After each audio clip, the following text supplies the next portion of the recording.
ang mga kwento ng pag-ibig, kwento ng buhay at kwento ng pag-asa dito sa Barangay Love Stories. Love Stories.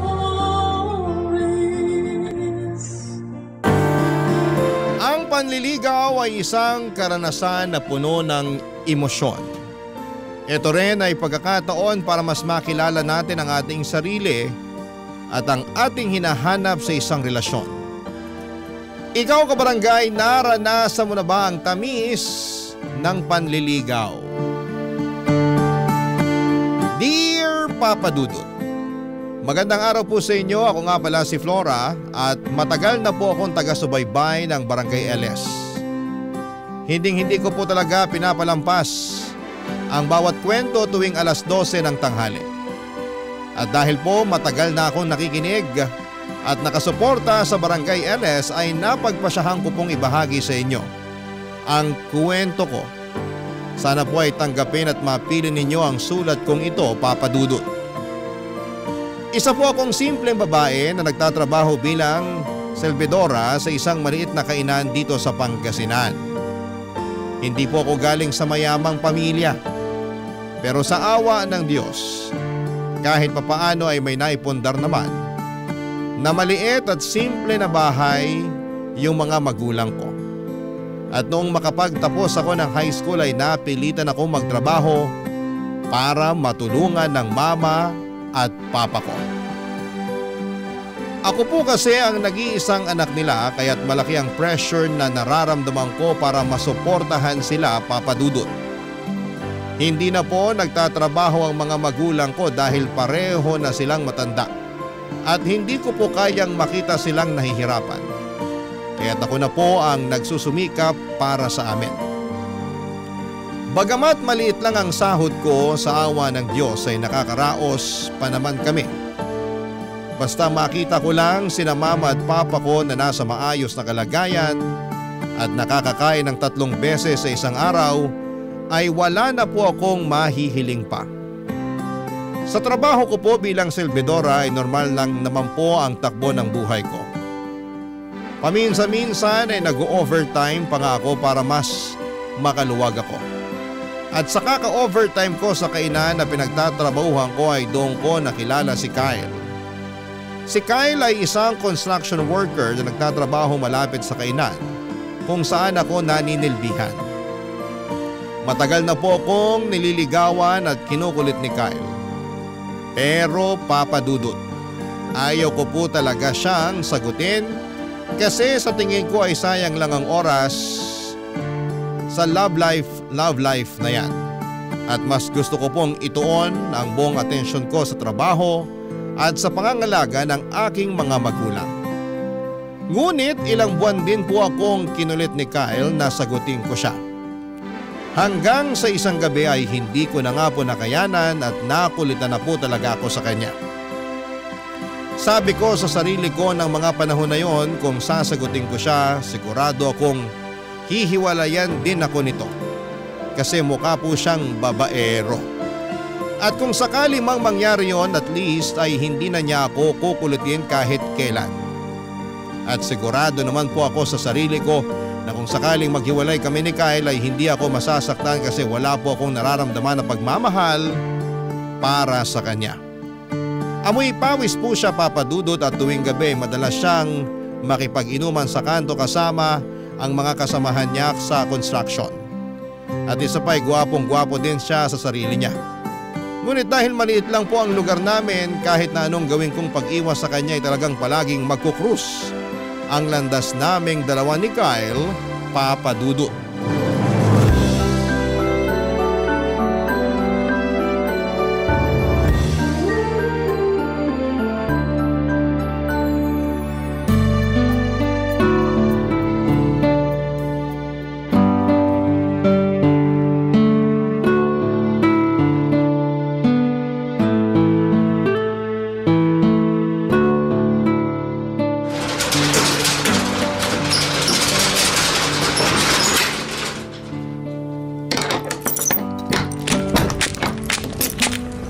Flora, my babes!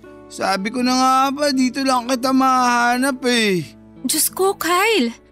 Nakainom ka na naman no. Gabing-gabi na oh. Umuwi ka na nga sa inyo.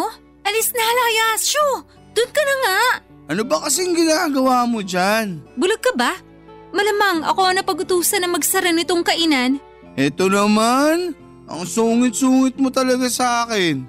Halika nga muna dito. Wag kang lalapit sa akin. Sigurado ako na amoy alak at pawis ka na naman. Ang arte mo naman, my babes. Tigilan mo na nga yung kakatawag sa akin ng my babes, kadiri. Grabe ka naman sa akin. Pero alam mo, kahit masungit ka, ang ganda mo pa rin. Tapos na ako dito, uuwi na ako. Diyan ka na nga. Uy, sandali lang. Ano? May papakiusap sana ako sa'yo eh. Flora, alam mo naman na matagal na akong may gusto sa'yo, di ba? At alam mo naman na matagal na rin kitang nililigawan. Kaya parang awa mo no. Sagutin mo na ako. Ay nako, itulog mo na lang yan. Sigurado akong lasing ka lang. Uy, hindi ah. Kaya nga ako uminom eh. Para magkaroon ako ng lakas ng loob para sabihin ang tunay na nararamdaman ko para sa'yo. Ibang klase ka rin ano? Ginawa mo pa talaga akong dahilan. Gabi-gabi ka namang umiinom. Paano mo alam? Pinagmamasdan mo ako? Aminin mo na, may gusto ka rin sa akin oh. Ang kapal ang mukha mo. Kilabutan ka nga sa mga pinagsasasabi mo. Palagi kaya kitang nakikita sa kanto, nakikipag-inuman sa mga kasamahan mo sa construction tuwing naglalakad ako pa uwi. Basta, hindi ako aalis dito hanggat hindi mo ako sinasagot. Alam mo ba kung ano ang pinagkaiba mo sa adobo, sinigang at piniritong isda? Ha? Ano? Lahat ng yun, natikman ko na. Ikaw na lang ang hindi. Napakabastos mo naman. My babes, ang sakit na. Pero di bale, titiisin ko lahat ng sakit. Basta sagutin mo lang ako. May pick-up line din ako para sa'yo. Eto, makinig ka. Alam mo bang hindi tayo tao? Hindi tayo pagkain? Hindi rin tayo lugar? Sabi ko na nga ba eh. May gusto ka rin sa akin. Narinig ko na yan. Bakit? Kasi bagay tayo? Mali. Kasi hayop ka. GGSS ka rin ano? Aray, mas masakit pa ata yun kesa sa sampal mo.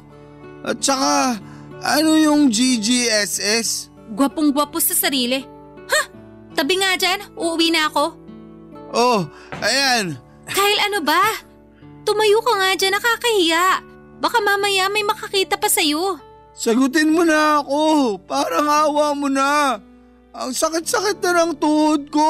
Oo, sige na. Tumayo ka na dyan. Ano? Oo na, sinasagot na kita. Sa wakas! Thank you! Payakap nga! Hoy! Bago mo ko yakapin, maligo ka muna. Sa amoy mong yan, hindi niya tatalab yung sabon sa'yo. Subukan mo kayang gumamit ng laundry detergent. Baka sakaling gumana pa. Wala akong pakialam. Kahit buong magdamag mo pa akong tarayan. Basta, masaya ako na sinagot mo na rin ako sa wakas. Bumalik ka na nga dun sa mga kainuman mo. Uuwi na ako kasi sigurado akong hinahanap na ako ng mga magulang ko. Basta, aabangan kita dito bukas ng gabi ha.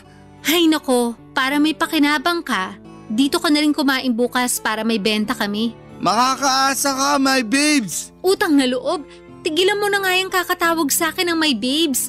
Napaka-jejemon mo. O sige, mahal na lang. Bahala ka dyan, goodbye.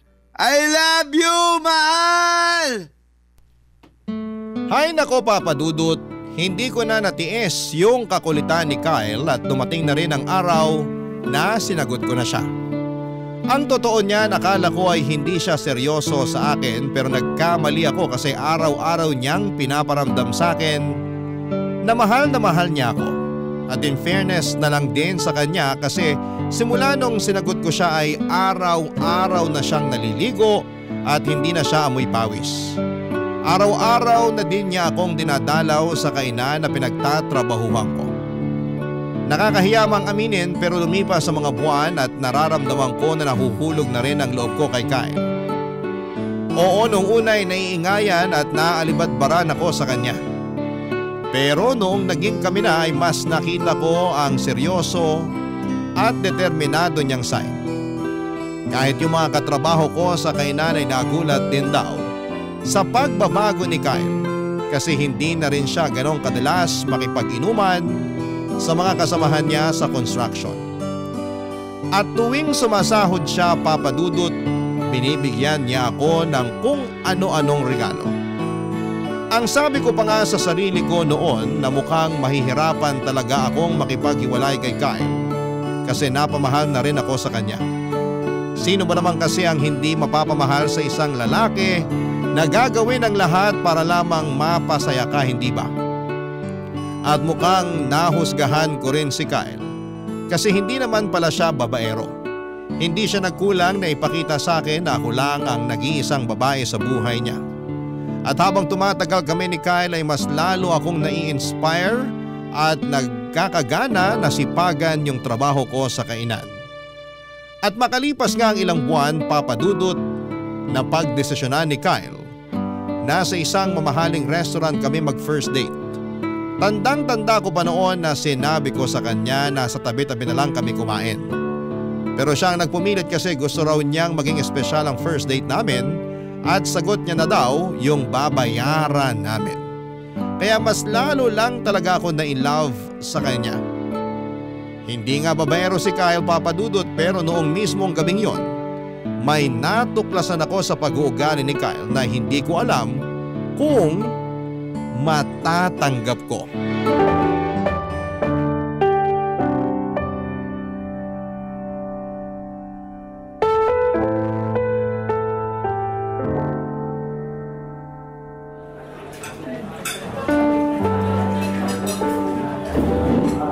Mahal, salamat talaga at dito mo ko dinala ha. Pero ang totoo niyan, hindi mo naman kailangan gawin to eh. Ang mahal-mahal kaya dito. Sigurado ka bang kaya mong bayaran yung mga in-order natin? Oo, huwag kang mag-alala. May dala naman akong pera. Pinag-ipunan ko talaga tong first date natin. Uy, ba't mukhang naiinis ka? May nagawa ba ako masama? Wala. Nabibwisit lang kasi ako sa waiter na kumuha ng order natin. Ha?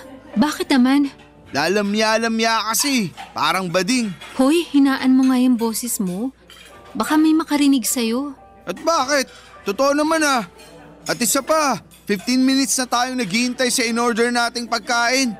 Siguro kung hindi bading yung waiter natin kanina, malamang kanina pa nakarating dito yung pagkain natin. Ano ba nangyayari sa'yo ha? Ba't mo pinagdidiskitahan yung waiter?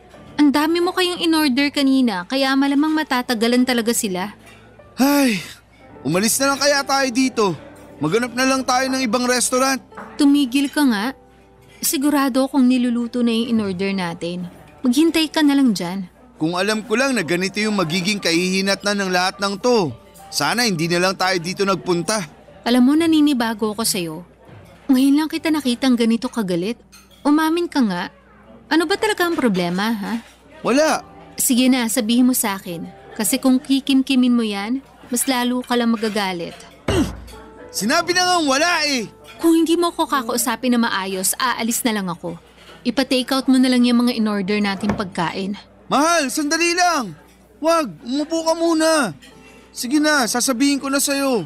Magsalita ka na kasi para hindi ka na nagagalit ng ganyan. Oo na. Ay, galit ako sa mga bakla. Nandidiri ako sa kanila. Diyos ko naman, Kyle. Ba't ka naman magagalit sa kanila? Wala naman silang ginagawang masama sa'yo.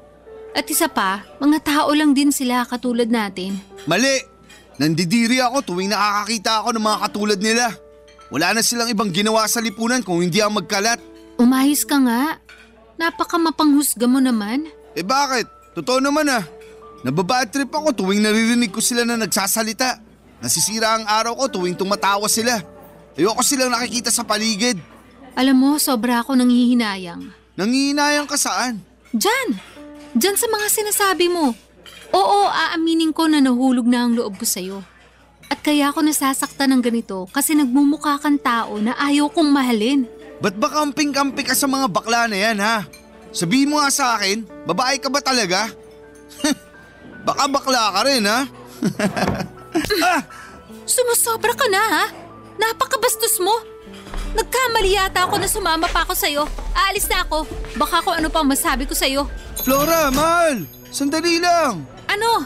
Halika na, bumalik na tayo sa loob. Bumalik ka doon at kumain ka mag-isa mo? Nawala na ako ng gana. Sorry na talaga. Hindi ko sinasadya yung sinabi ko sa'yo.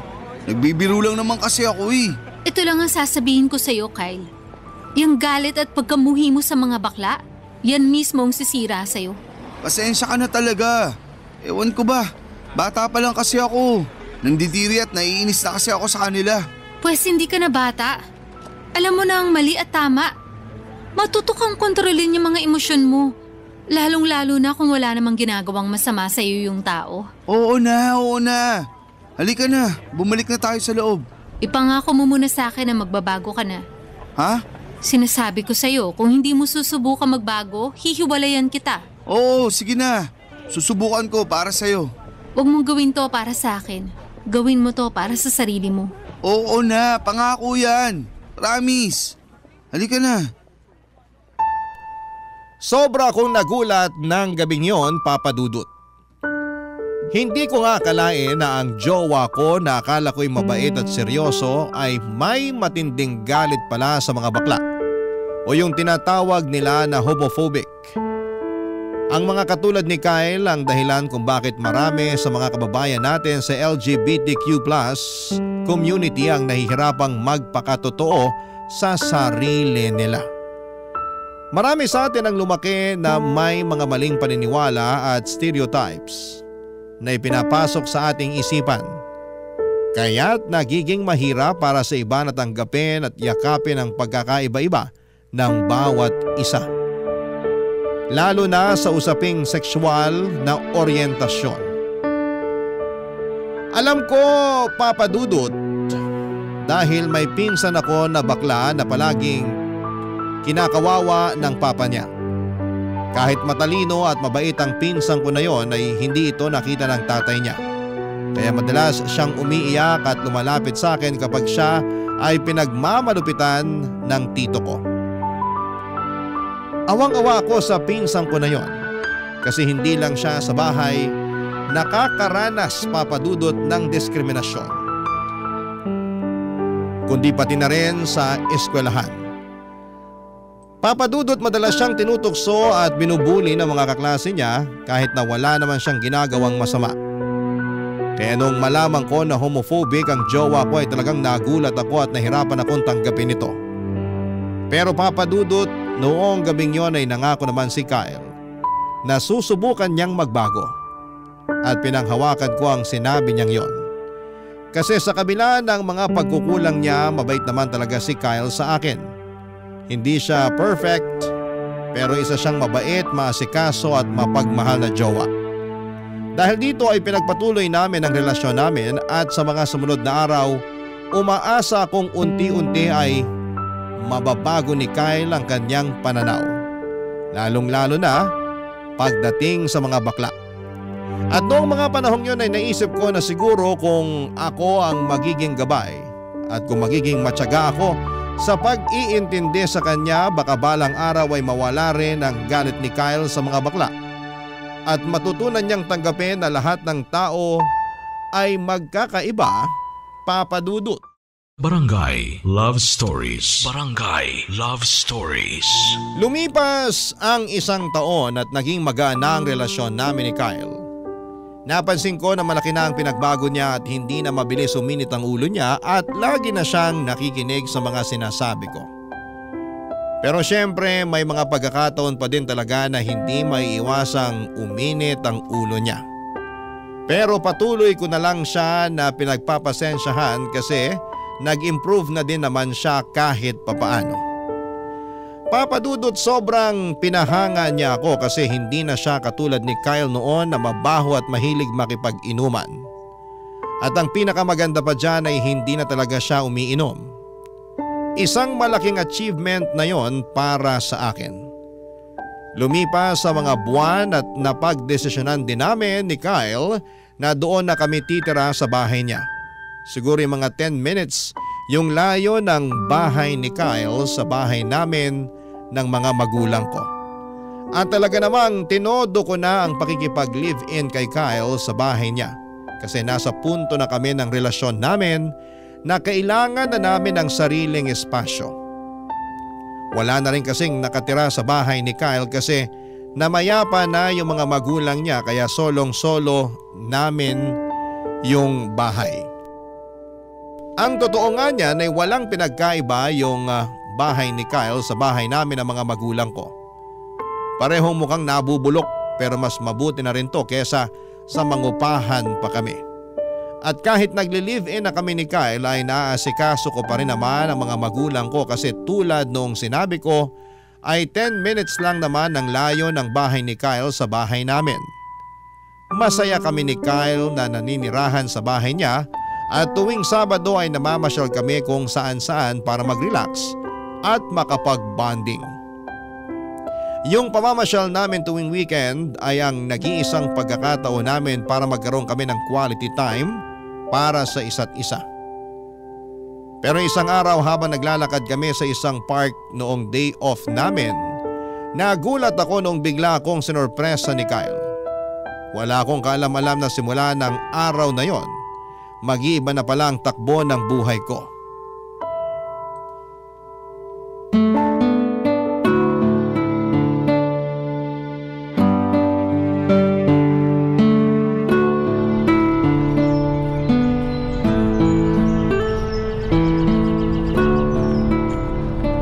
Ganda talaga dito sa park.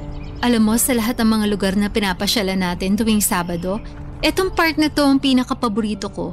Kaya nga dito kita dinala eh. Sandali lang. Mahal, ano yun? Ha? Yun oh, tumingin ka dun. Ang ganda nung ibon. Asan? Wala naman ako nakikita. Mahal, ano to? Will you marry me? Pagpasensya mo na tong singsing ha. Ito lang kasi yung kinaya ng budget ko eh. Huwag mo nga akong pinaglololo. 1 taon na simula nung naging tayo. At sa tingin ko, panahon na para magpakasal tayo. I do. Ha? Oo, pakakasalan kita. Sa wakas! Hinaan mo nga yung boses mo, nakakaya sa mga tao dito. Sorry na. Hindi mo naman kasi ako masisisi. Kasi ito na ata yung pinakamasayang araw sa buong buhay ko. Pero paaalalahanan lang kita ha. Kahit kasal na tayo, tutulungan ko pa rin sina mama at papa. Aba syempre naman. Kailan ba ako nagkaroon ng problema dyan? Wala lang, baka kasi kapag kasal na tayo, pagbabawalan mo na akong tumulong kina mama at papa. Ganyan na ba talaga ang tingin mo sa akin? Hindi naman sa ganun. Ang totoo nga niyan, masayang masaya ako kasi ang laki na ng pinagbago mo. Pero may mga pagkakataon pa rin na mabilis uminit yung ulo mo. Pero hindi ibig sabihin nun ipagbabawalan na kita na tumulong sa mama at papa mo. Siguro nga, pero naaalala mo pa ba yung first date natin sa restaurant? Wag mo na nga ipaalala sa akin yun. Basta, pangako mo muna sa akin na mas hahabaan mo pa yung pasensya at pangunawa mo. Ay, sige, susubukan ko. Wag mong subukan, gawin mo. Opo, Commander. Aray! Ikaw naman kasi, puro kakalokohan. Alam mo, ito mga sinasabi ko, para din naman to sa ikabubuti mo eh. Ayaw ko kasing dumating yung araw na, alam mo na lamunin ka ng galit mo. Makinig ka sa akin, mahal. May aaminin ako sa'yo. Ay, gusto mo ba talagang malaman kung bakit galit na galit ako sa mga bakla? Sige, magkwento ka. Makikinig ako. May best friend kasi ako dati. Ang totoo nga niyan, para ko na nga siyang kapatid eh. Pinagkatiwalaan ko siya pero yun pala sila ayos siya. At ang pinakamasaklap pa dyan, sinamantala niya lang yung pagkakaibigan namin. Mahal, dapat noon mo pa sinabi sa akin to para mas naunawaan kita. Paano ko sasabihin sa'yo nagagalit ka tuwing umiinit ang ulo ko? Paano hindi iinit ang ulo ko tuwing nagagalit ka? Pero di bali na, mas naiintindihan na kita ngayon. Pero ganito kasi yon. Hindi mo naman pwedeng idamay ang lahat ng bakla nang dahilan sa karanasan mo sa best friend mong yun. Hindi naman yata tama na yung mga bakla lang yung palaging nakakaranas ng diskriminasyon. At isa pa, hindi lahat ng bakla ay katulad ng best friend mo na yun. Ay, siguro nga tama ka. Mahal, Salamat talaga kasi pinaramdam mo sa akin na naiintindihan mo talaga ako. Ano ka ba? Wala yun. Uulitin ko. Ipangako mo sa akin na simula sa araw na to, mas lalawakan mo na yung pangunawa mo, ha? Oo, promise. Alam mo, mas lalo mo lang akong pinahanga ngayon. Ang totoo niyan, gustong-gusto na nga kitang pakasalan ka agad eh. Huwag kang mag-alala. Kasi bukas, magtatanong ako sa katrabaho ko na nagpakasal sa US. Ay sige, at bukas sa bukas, sasabihin ko na rin kina mama at papa na magpapakasal na tayo. Sigurado ako matutuwa sila. Pero sa ngayon, mag-celebrate muna tayo. Saan mo gustong pumunta? Ikaw talaga, gagastos ka pa? Okay na ako dito sa park. Huwag kang mag-alala. May ipon naman ako kahit papaano. Gusto mo bang kumain dun sa restaurant kung saan tayo nag-first date? Seryoso ka? Oo. Ba't mukhang gulat na gulat ka? Nung huli kasi tayong pumunta dun, gigil na gigil kang makaalis dun dahil sa waiter. Tapos ngayon, nagyayaya kang bumalik dun. Di ba sinabi ko naman sa'yo na nagbago na ako? At isa pa, masarap din naman yung pagkain dun. Nagbago ka na nga talaga. Oh, halika na. Yun na nga siguro ang pinakamasayang araw sa buhay ko, Papa Dudut. Yung araw na nagaya si Kyle na magpakasal at yung nakita ko na tuluyan na siyang nagbago. Para akong binuhusan ng napakaraming biyaya noong araw na yon. At ayun na nga, Papa Dudut, pagkalipas ng ilang buwan ay nagpakasal kami ni Kyle sa Huwes. At ang sarap pala sa feeling ng ikasal. Pinaglalaroan na ata ako ng tadhana kasi nga wala talaga sa bukabularyo ko noon ng magkaroon ng jowa. Tapos ngayon ay ikinasal na ako. At hindi lang dyan natatapos ang lahat. Kasi dumating din ang araw na nagbunga ang pagmamahala namin ni Kyle at nagkaanak kami ng isang healthy baby boy. Sobrang saya ni Kyle noong nalaman niyang lalaki ang anak namin. At mas lalo pa siyang natuwa dahil kamukhang kamukha niya ang anak namin. At lalo namang natuwa ang mga magulang ko na may apo na sila. Isa yon sa mga bagay na talagang ipinagpapasalamat ko. Kasi kahit matanda na sina mama at papa ay nagkaroon pa rin sila ng chance na makita ang apo nila. Sobrang bilis ng panahon, Papa Dudut. Kasi parang kailan lang ay karga-karga ko yung anak namin. Pero ngayon ay nasa high school na siya at sa awa ng Diyos ay nakayanan namin ni Kyle ang pagpapalaki sa kanya. Aminin ko sa inyo na may mga pagkakataon na nalubog kami sa utang dahil sa hirap ng pagpapalaki sa anak namin. Pero sa kabila ng lahat ay kinakaya naman namin. Lagi ko ring ipinapayo sa anak ko na mag-aral ng mabuti para magkaroon siya ng magandang kinabukasan. At nagpapasalamat kami kay Lord kasi sobrang bait at talino ng anak namin. Pero Papa Dudut, habang tuwang-tuwa ako sa anak ko ay unti-unti kong napapansin na parang kabaligtaran naman ang pinapakita ni Kyle. Isang araw habang nasa eskwela ang anak namin ay napansin ko na medyo namumula si Kyle at parang sasabog siya sa galit. Kaya naman minabuti ko na siyang kausapin at itanong kung ano ba talaga ang nangyayari sa kanya, Papa Dudut.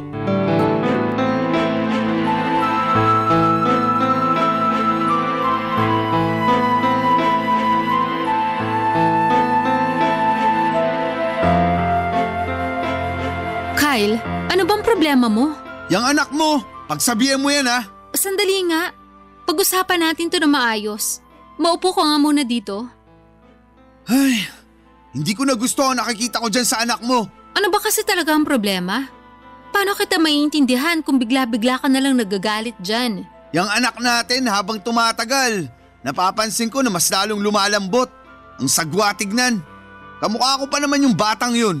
Nakakahiya. Ilan ba ang pinoproblema mo? Oo, bakit? Akala ko ba nagbago ka na? Nagbago na naman talaga ako ah.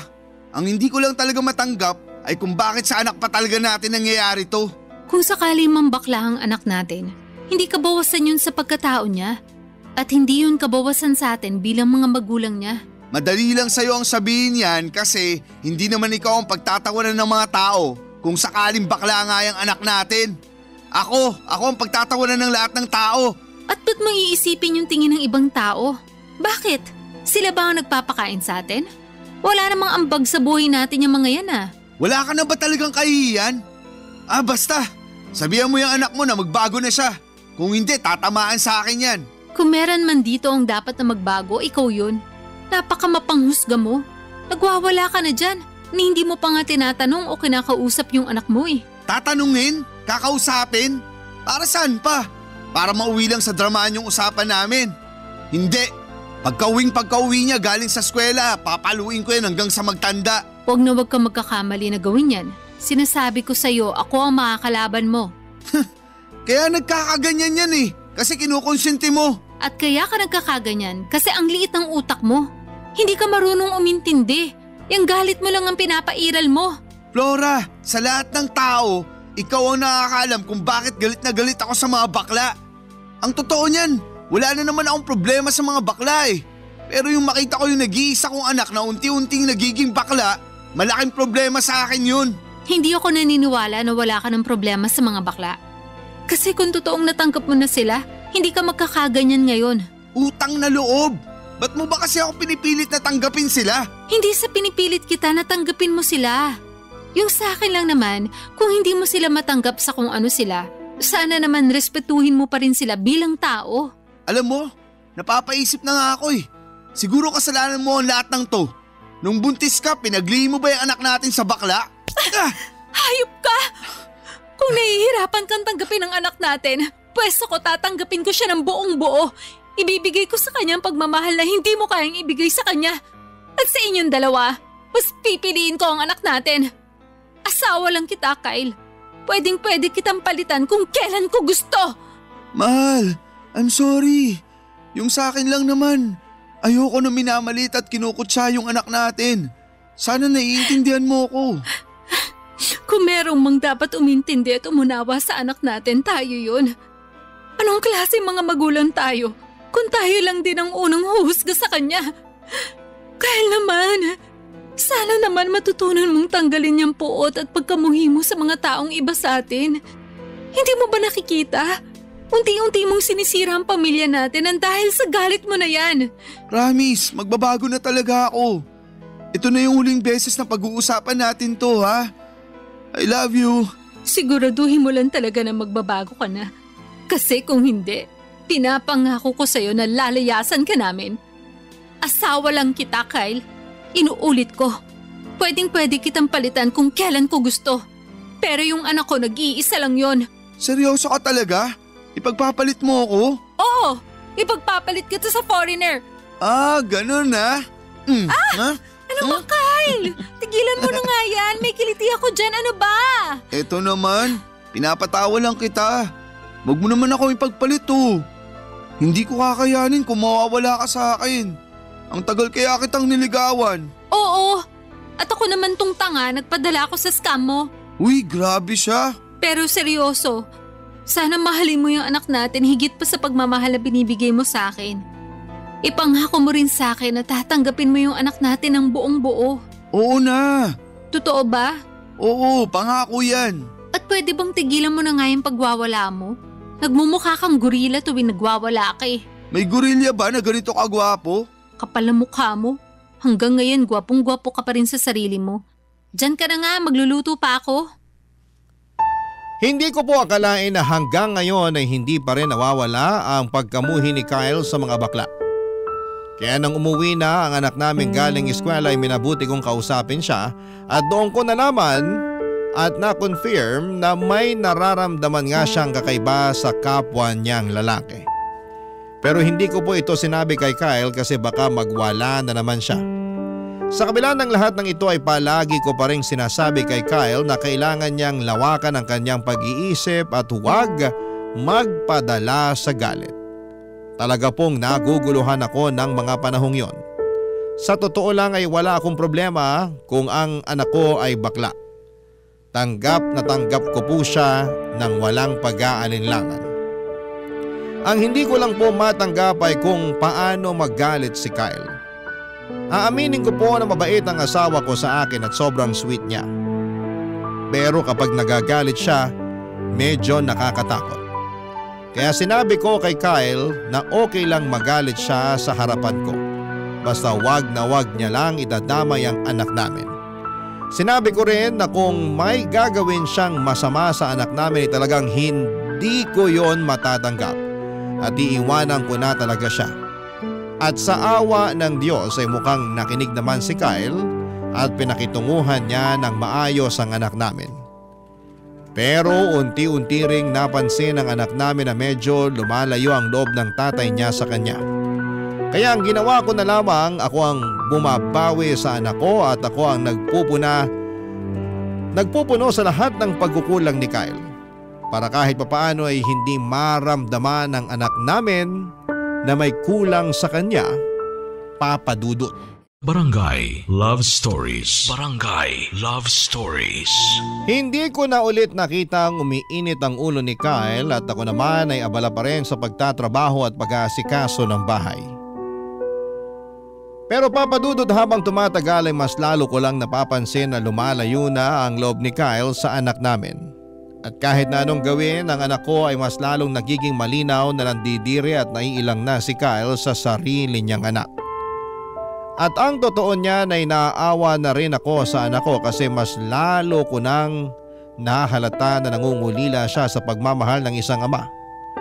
May isang beses na kinausap niya ako at ang sabi niya sa akin na naiinggit daw siya sa mga kaklase niya kasi maganda daw ang relasyon nila sa mga tatay nila. Kaya gabi-gabi ko po talagang ipinagdarasal na sana'y dumating na yung araw na magkaayos na yung mag-ama. Na sana'y dumating na yung araw na maramdaman ng anak ko na buo at kumpleto ang pamilya niya. Kaya nagkaroon ako ng plano para mawala na yung ilangan sa pagitan ng mag-ama ko. Isang gabi ay kinausap ko si Kyle at sinabi ko sa kanya na siguro'y panahon na para kausapin niya yung anak namin. Kasi kapag kinausap niya ito ay baka mas tumibay yung relasyon nila bilang mag-ama. At bago nag-usap yung mag-ama ko ay sinabi ko kay Kyle na dapat ay lawakan niya yung pag-iisip niya at unawain niya yung anak namin. At mukhang sumang-ayon naman si Kyle sa sinabi ko.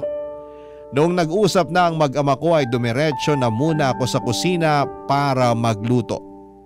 Pero Papa Dudut, mukhang nagkamali ako sa plano ko na ito.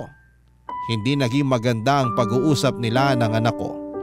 At sa halip na maging solusyon ay nagbigay pa ito ng mas matinding alitan sa pagitan nila. Natutunan ko na kung minsan kahit na ang pinakamaganda na intensyon ay maaaring magdulot ng mas malaking problema. At ang tunay na solusyon ay maaaring hindi laging ayon sa plano, Papa Dudut.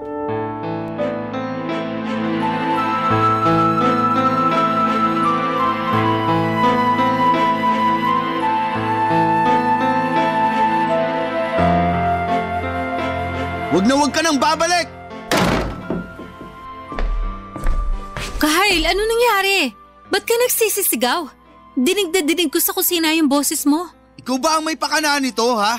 Ba't biglang lumakas yung loob ng anak mo ang aminin sa akin Ang gusto ko lang naman magkausap kayo para mawala na yung ilangan sa pagitan nyo. Pwes, inamin niya sa akin na bakla siya. Flora naman, alam kong pinangako ko sa'yo na magbabago na ako. Pero kinailangan ba talaga niyang ipangalanda ka na bading siya? Hindi ko na alam kung paano ko patatanggapin yan. Alam mo ba naglakas loob yung bata na sabihin sa'yo yan? Kahit takot na takot siya sa'yo? Kasi nagbabaka sakali siya matatanggap mo siya? Diyos ko, Kyle, nangungulila yung bata sa pagmamahal mo. Sinasabi ko na nga ba ikaw ang kumukonsinti sa kanya. Kung tutuusin, ikaw ang punot dulo ng lahat ng to. Kung kinausap pa lang sana na maayos yung anak mo, malamang hindi tayo magkakagulo ng ganito ngayon. Wala ka nang magagawa. Pinalayas ko na ang anak mong bakla. Diyos ko, sa oras na ng gabi. Pag may mangyari masama sa anak ko, ikaw ang pagbabayarin ko. Tandaan mo yan. Huwag kang mag-alala. Sigurado ako na doon didiretso yung sa bahay ng mama at papa mo. Ayoko na. Punong-puno na ako. Uy, teka lang. Ano yan ha? Saan mo dadalhin yung mga gamit mo? Doon na rin ako didiretso kay na mama at papa. Hindi ka alis. Dito ka lang. Itahon mo nga ako. Alam mo kung ano yung pinakamasakit sa akin, ha? Yung hindi mo kayang ibigay sa sarili mong anak ang pagmamahal na matagal mo nang binibigay sa akin. Pasensya ka na, pero hindi ko talaga matatanggap yung anak mong bading. Yan! Para yan sa anak ko. Wala siyang ginawa sa'yo para kamuhiin mo siya ng ganito katindi. Meron! Yung pagiging bading niya. Sapat na rason na yon para kamuhian ko siya. Umasa ako na magbabago ka. Umasa ako na dadating ang araw. Nalalawakan mo na yung isip mo. Pero nagkamali ako. Mukhang wala ka na talagang pag-asa. Gusto mo lumayas? Teka lang. Oh, eto pa ang mga gamit mo. Kunin mo na yan. Lumayas ka at samaan mo yung anak mong bakla. Mas gugustuhin ko pang mag-isa sa buhay kaysa sa makasama ko yung anak mong bakla. At yung nanay niyang wala nang ibang ginawa kung hindi ang konsentihin ng kabaklaan ng anak niya. Alam kong hindi maganda yung naging karanasan mo sa best friend mo noon. Pero sabihin mo sa akin, hanggang kailan mo dadalhin yung bigat at puot ng karanasan na yun? Hindi mo pa talaga nakikita na unti-unti ka nang sinisira ng galit mo? Utang na loob, Kyle. Magbago ka na. Ibili mo na rin kaya ng palda at lipstick yung anak mo. Total, kinukonsinti mo naman. Bah, lubos-lubusin mo na. Manahimik ka kung ayaw mong bigyan ko ng kambal yung sampal ko sa'yo kanina. Naging mabuting anak siya sa atin. Ang taas-taas nga ng grades ng bata. At tuwing nasa trabaho tayo, siya yung nag-aasikaso sa mga gawaing bahay dito. Mismo! Yan mismo ang dahilan kung bakit lalamya-lamya yung anak mo na yun. Pinaglilinis mo siya dito sa bahay imbis na pinaglalaro mo ng basketball kasama yung mga kaibigan niya. Malala ka na! Pinapangako ko sa'yo na ito na yung huling araw na makikita mo ako. Tapos na ako sa pagiging asawa mo. At yung anak mo, huwag kang mag-alala. Kasi simula sa araw na to, ipagkakait ko na siya sa'yo. Ayokong dumating ang araw na masaktan mo pa siya. Yan, tama yan. Siguraduhin mo na hindi ko na makikita ang pagmumukha ng batang yon. Sana lang talaga, huwag dumating ang araw na pagsisisihan mo yung pagtaboy mo sa amin. Kung may pagsisisihan man ako, yun na yung nakinig pa ako sa'yo. Masyado ako naging malambot. Dapat simulat sa pool pa lang. Tinuruan ko na yung anak mo kung paano maging tunay na lalaki. At kung may pinagsisisihan man ako, yun na yung pinakasalan pa kita. Kasi sa totoo lang, hindi ko nakilala yung taong pinakasalan ko. Hindi na kita kilala. Sabihin mo nga sa akin, Kyle. Kaya mo ba talagang tanggapin ang pagkawala ng anak mo? Na hindi mo na siya makakasama sa mga susunod na taon? Dahil lang sa hindi mo siya kayang yakapin sa kung sino siya? Ay... Mukhang nakuha ko na nga yung sagot sa tanong ko. Aalis na ako. Flora, sandali! Kung talagang mahal mo yung anak natin, hindi ka magdadalawang isip. Kung meron man sa atin na may karapatan na magdalawang isip, ako yun. Sana nagdalawang isip ako bago kita pinakasalan. Ayusin naman natin to, please. Ganyan ka naman palagi eh. Gusto mo makipag-ayos tuwing nag-aaway tayo, tapos mangangako ka na magbabago ka na. Pero hindi man lang ba sumagi dyan sa isip mo kung bakit hanggang ngayon nagkakagulo pa rin tayo? Kasi walang pagbabago. Hindi ka na nagbago.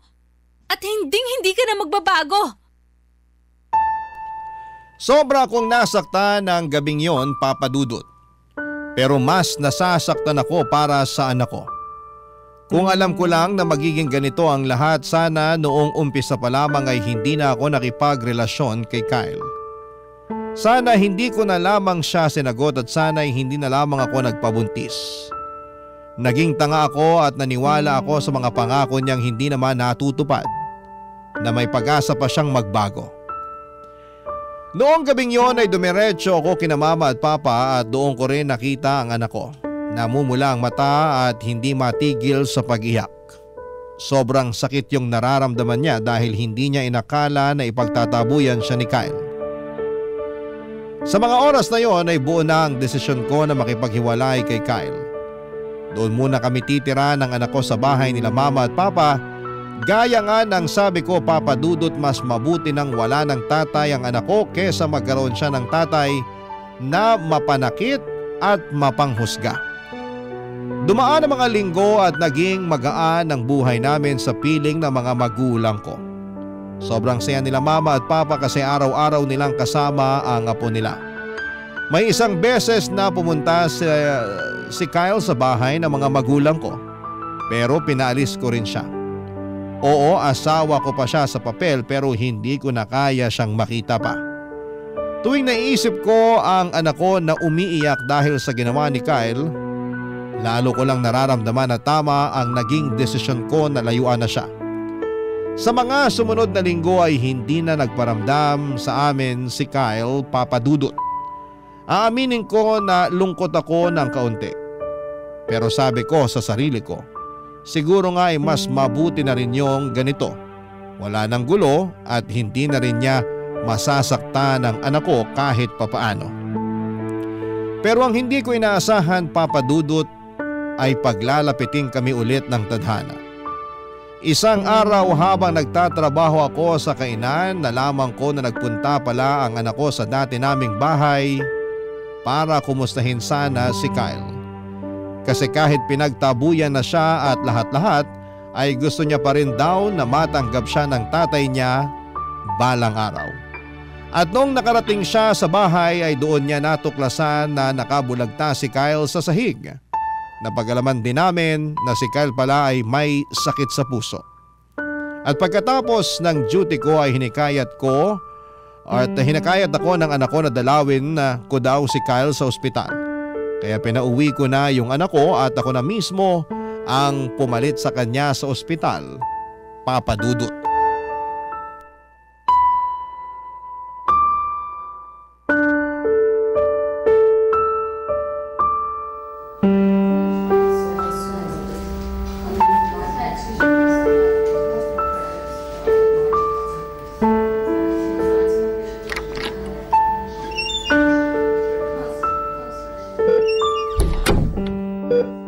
Anak, ikaw ba yan?